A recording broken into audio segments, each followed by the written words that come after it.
nor oppose PA Senate Bill 528. Like so many things in life, if this bill were passed and made law, I believe there would be some positive, and there would likely be negatives as well. Some positives include decreased assets, as well as incarceration, and increased revenue from taxation. Negatives include quality of life for some PA residents, particularly health and injury accidents. This bill is very straightforward and simple in its language, which is a strength, but the devil is in the details. Marijuana is a very complex plant and therefore also a very complex drug. The implementation of the legalization and sale of marijuana in Pennsylvania would create some very thorny public health and societal issues for Pennsylvania to wrestle with. A per se limit on marijuana use while driving would be one example of these issues. We can start with Dr. Reyes here. Okay. When I worked in probation and parole, I worked in Camden for about 10 years.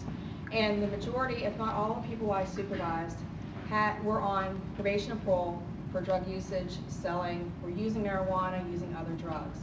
And quite honestly, I watched so many of my, I had a majority of male parolees and probationers on my caseload.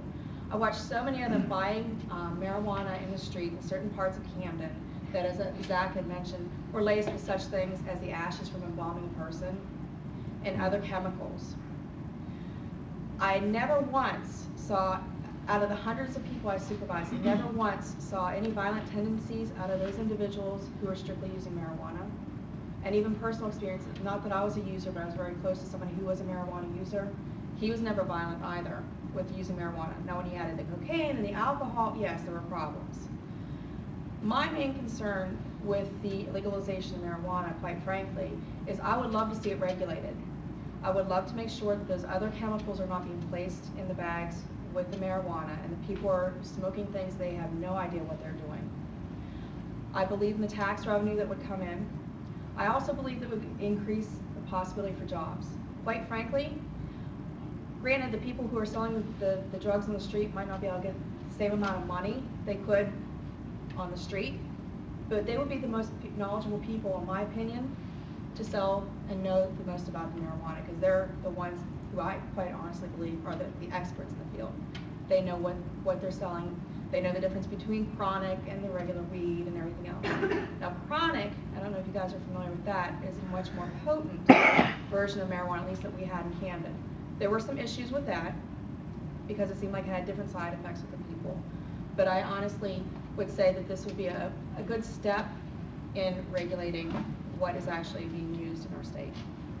However, my hesitation is, and I'm running for public office in Delaware County, this state is probably not going to pass it as a whole because it's still truly, in my opinion, a red state and very conservative. So it may have some issues with its progress through the system.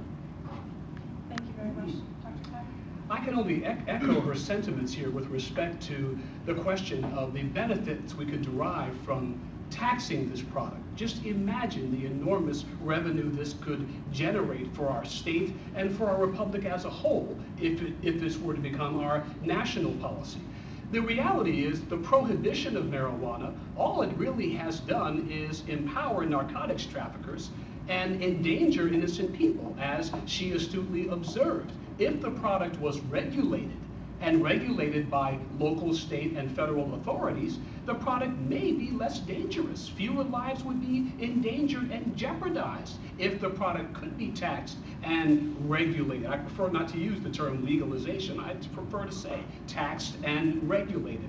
The reality is the current policy of prohibition has been an abysmal failure. There's no question about this.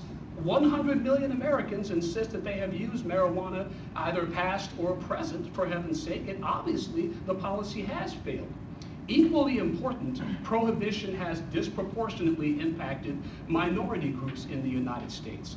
Minorities represent only a relatively small percentage of marijuana users, but the vast majority of those who are arrested and prosecuted and incarcerated tend to be African Americans and Latinos. This is a policy of prohibition that has disproportionately affected populations that already have to deal with poverty and other challenges. Why exacerbate these social problems and social maladies?